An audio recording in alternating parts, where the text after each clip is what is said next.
Shalom Avrocha. Now it's time to give a little shir here of Chיים. Loving kindness. See what today's date. I think it is. Should be Yud Tesvav.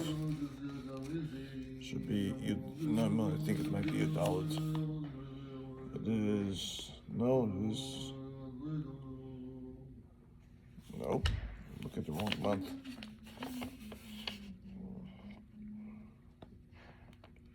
So we're looking at Yud Dalet today. Parshas V'yeshev, Motzei Shabbos. Parshas V'yishlach, it's already Sunday morning. Parshas V'yeshev, the 15th of December, the 14th of Kyslev, Yud Dalet Kyslev. I'm going to give the shiur on Yud Dalet Kyslev here on loving kindness. Chיים. Yud Dalet Kyslev. Wearing the old Birdsboro hat.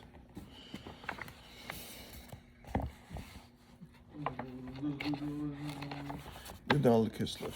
This is Yud Aleph Kyslev. Let's go to Yud Dalet Kyslev. Beis Gimel Dalet. Dangerous business. A person about to loan someone money might ask himself, what is the worst that could happen? His answer, no doubt, would be that the borrower fails to repay. Chayim, however, reveals an even worse scenario. That is that the borrower does repay with interest. Charging interest on a loan is considered so grave a matter that it can disqualify a person from being revived from death in the times of Messiah. This was demonstrated by the prophet Keslo, Keslo MS 375, who was given a temporary, merely the power to revive the dead before the prophet's eyes. Bones grew, new flesh, and the bodies came to life. The scale was not able to arouse all of the dead. However, the one who did not return to life was the person who had transgressed the prohibition against charging interest. Most observant Jews are aware of this prohibition, and most will be loath to violate it outright. Chayim notes, however, that there are many who stay within the law technically, but utilize a permissible exception in a way that violates the spirit of the law. The spirit that animates the commandment to loan money is the spirit of kindness. Jews are urged to loan each other money out of concern for the other person, not desire to compound their own wealth. Technically used to dodge this obligation is that of the heter iska, a permitted business transaction which allows one to create a contractual partnership arrangement in which the partner invested the money is permitted to earn interest on his investment. Chayim acknowledges that such an arrangement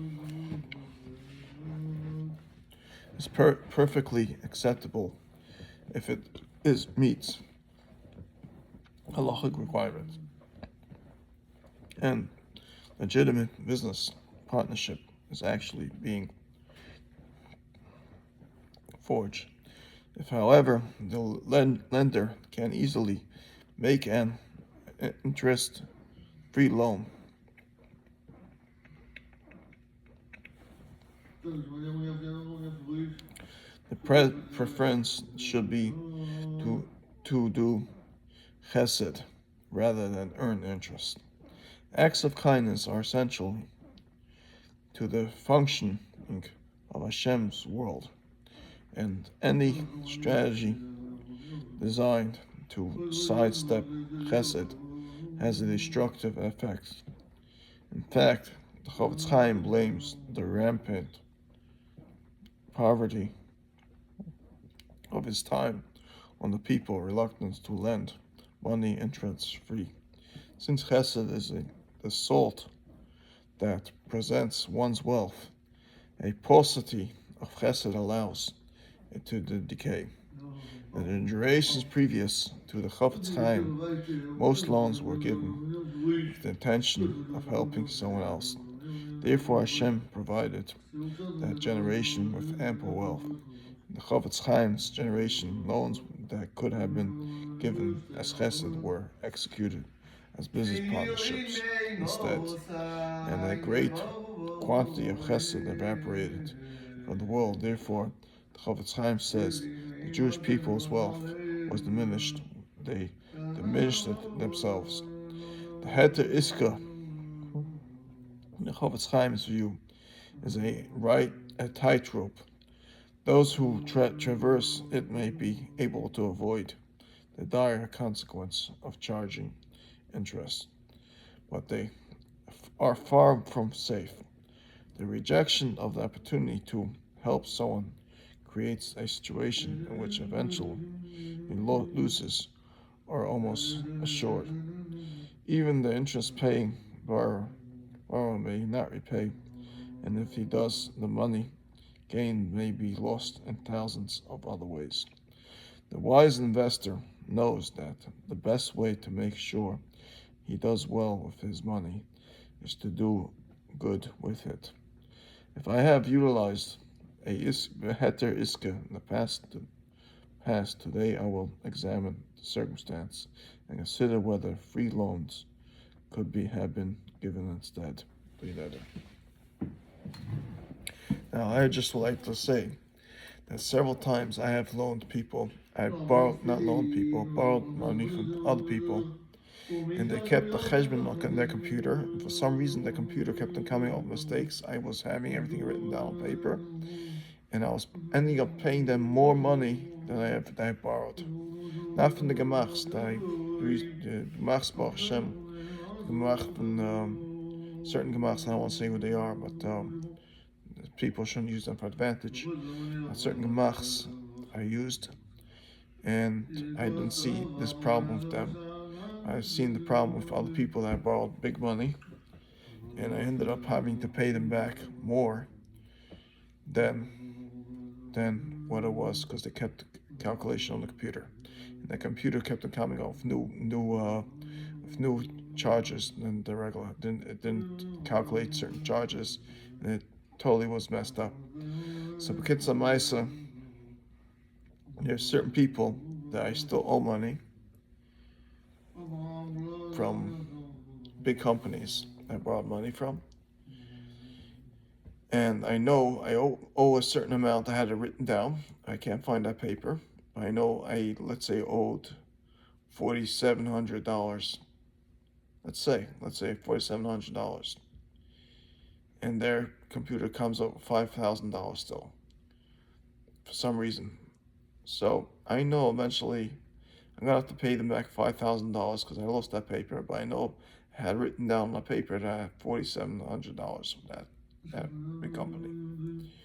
So b'kitzur ma'isa, every time I went through problems, I lost these papers. That's when I had the problems with their computers always ripping me off and charging me more. And it's due to the fact that I have put up so much in Lakewood and so many different circumstances where I came to difficulties in life that I had to come to such poverty and owe people a lot of money. Baruch Hashem, I'm paying back 2 gemachs now on a cheshbon, very tight. Trying to keep a very good cheshbon. Actually, 1 gemach I'm holding past the due of a gemach which I didn't start paying back yet. I'm going to start paying back Mi'at Hashem shortly. Nether. And so on. And I just letting you know that we have a problem here in Lakewood, New Jersey. I go around collecting because I'm a big bachayv. And not such a big bachayv as others, but I don't even have a place where to live. And I shouldn't have to come on to the vad for a Isher to go collecting. people should understand my situation and give me. And some people, I come to their doors and they say, I'm not giving you because you don't have an Isha. Now, I would say in that case, if that's what the people from the Isha are doing, is suffocating a 5-point yasam, that he doesn't even have a place to live. People shouldn't give tzedakah because they don't have an Isha. They should be out of business. This vad of the Isha and Lakewood should be out of business, so that's what it has to be. They should have people sending me letters, or Rabbanim sending me letters, stack of letters that I could go collecting money. Not that I should have to come with them for a Isha and pay the money for a Isha. So what I'm saying is, I've been in Monroe. I mean, people in Monroe give tzedakah in the shul much frequently, a lot less, but much more frequently.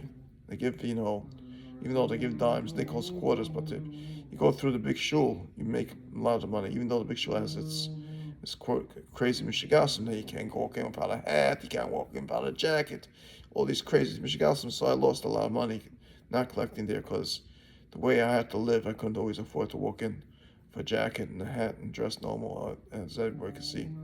I mean, here in Lakewood, if I wear such a hat and such a jacket, people don't make a big fuss about it. In Monroe, they do. For some reason, I don't know why. A yid is a yid. Doesn't make a difference what type of jacket or hat he wears. But there they made a fuss about it. But what I'm saying is like this: they don't have a vad that you need an isher to go collecting in the shul, or isher to go what's called here in Lakewood. You go around collecting. You don't have an isher in the certain shuls. They don't give you, which is very not understanding. Or a person has to die for starvation, like the Gemara says. Sometimes people will come to collecting and they'll have to say a pasuk, or to say what's called. And there was a story in the Gemara that a person had to say a pasuk. By the time he said a pasuk, he dropped dead because he didn't have enough money to buy food to eat for that day. And that person, that Tana, felt so bad he was kabel tanesim because of what he did. And people do this like that people need an isha. People could drop dead in such a situation. And that's how bad the isha is, if people need an isha to go collect certain people. Well, anyways, this is my share on loving kindness, less than a day. Anybody wants to donate to this share, you could donate to a Zelle number 848-238-4432. A Zelle number, send a Zelle in. Thank you very much. Kol Tov Hatzlacha Rabba. Zaygemensch. Have a